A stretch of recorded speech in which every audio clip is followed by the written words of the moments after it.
Yeah. All right, grace and peace, everybody. Guess who I finally got?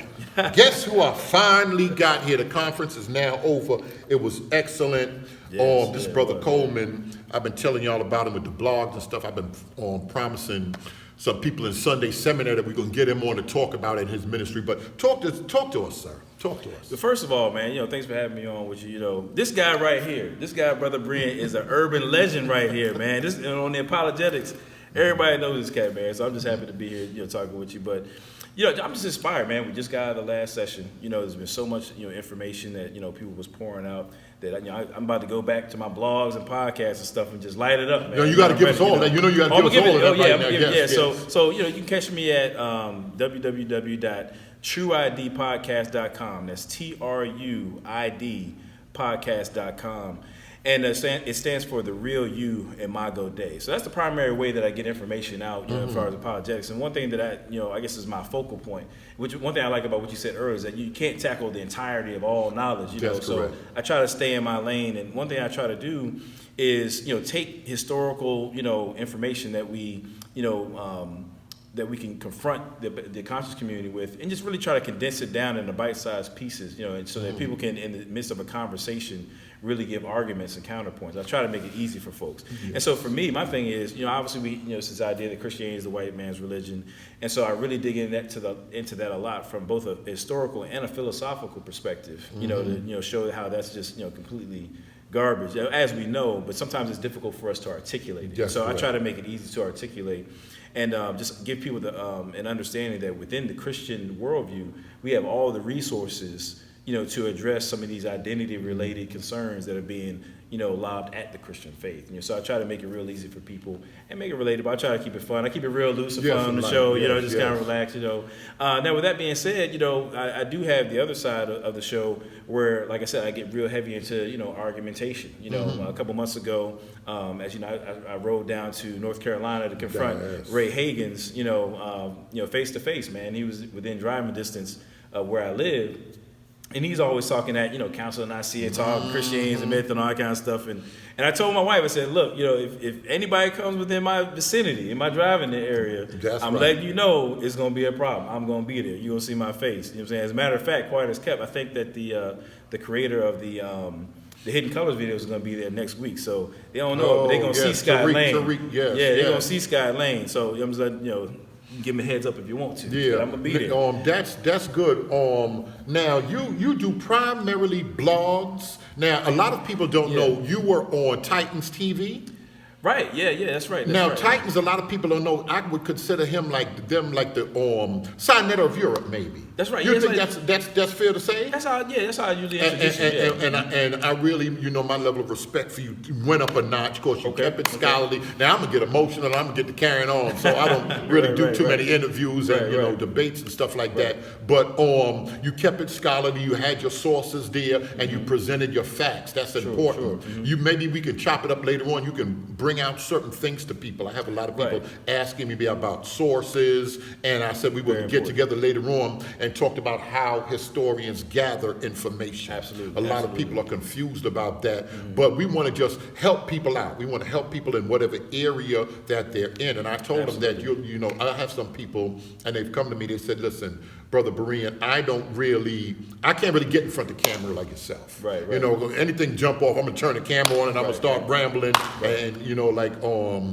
like my pastor from Epiphany said, Brother Brandon, he said, you'll say all of that stuff. Well, that was Brother Gay, I'm sorry. He said, you'll say all of that stuff, and then you'll be like, hey, my name is Brother Berean, thanks for watching. But everybody can't do that. Right. And I have people that have been getting in contact with me about, how can I start writing? And I just want to get in the comment section. I want to write blogs. I want to do some things. And the only few people that I know happen to be you and my man Rigby, Cornell. And we're going to talk about some stuff later on.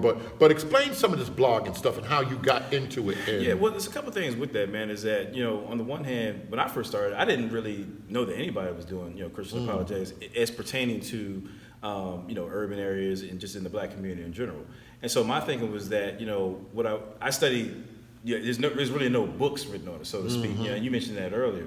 And so what I would do is I would dig into just straight history to find counterfacts, to go against these objections. And what I try to do with my blogs is take my research and condense it down into something that's just kind of easy to digest. So that's kind of how I got into the blog. Were you doing it already, or you were looking as you thought about stuff, or you had some things written down that you were dealing with already? You know what happened was, I have a job where I had this overtime gig, where I'm in front of a computer for, like 4 or 5 hours. And so I would just sit down and listen to apologetics, different lectures and stuff off YouTube, podcasts or whatever, for like 5 hours a day, man, And I came across like Sinetta and some, these Hebrew Israelites, stuff like that.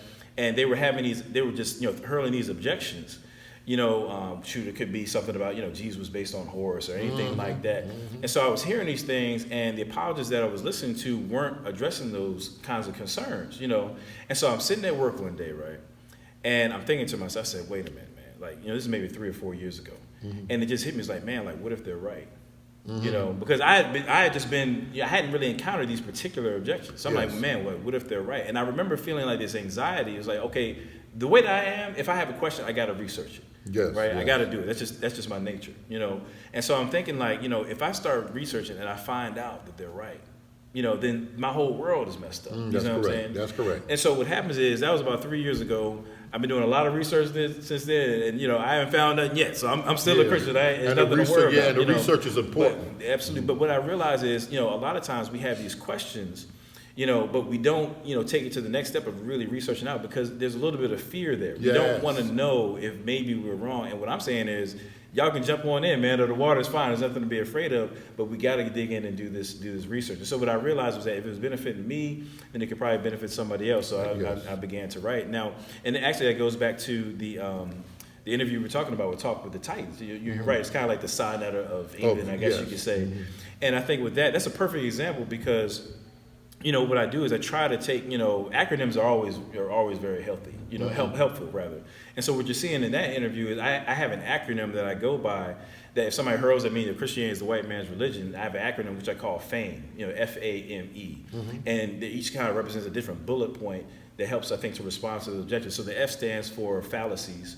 The A stands for African church history, the M stands for morality, and the E stands for evidences for Christianity. So when I go back to the F, when somebody says that Christianity is the white man's religion, I start with, that's the genetic fallacy. You know what I'm saying? The genetic fallacy is when you reject something on the basis of how somebody came to believe it. And so I dig into that, and then I go to African church history. What's up with that? Christianity was in Africa for 1,500 years before the slave trade. Then I get into morality, because the thing is, these cats will say, well, God doesn't exist because, of slavery or something like that. But what they don't realize is once you point out, slavery as an objective evil, you've actually given an evidence for God. Because if slavery is evil, that means the evil exists. If evil exists, that suggests that there's a good. And that's correct. And if there's a good, there's a moral law to discern good from evil. And in order for you to have a moral law, then the most probable explanation for that is that there has to be a moral lawgiver. And so, just things like that. That's what you would, a condensed version of the moral argument for God's existence. And then the E, again, is the evidence for the gospel. And that's where I get into the historical evidence for the resurrection. So if you notice in that interview, I kind of was like a little slick with it. I gave him the historical argument for the resurrection, and then went right into with the Gary Habermas. I threw him in there. I had to throw it in there. I told him I wasn't going to preach, but I still got that resurrection in there. Yes, that's important. But to bring it right back to the gospel. And so the thing of it is, it's just again, taking information that we had. There's a wealth of information out there, and then being able to condense it down so that people can communicate it in the midst of a conversation. I think that like what you did earlier today with your presentation, it was phenomenal, because you took a lot of history in terms of the conscious community, and you communicate in such a way that your listeners can go out and know what they're dealing with, and then be able to have something to go with. Yes, that's very important.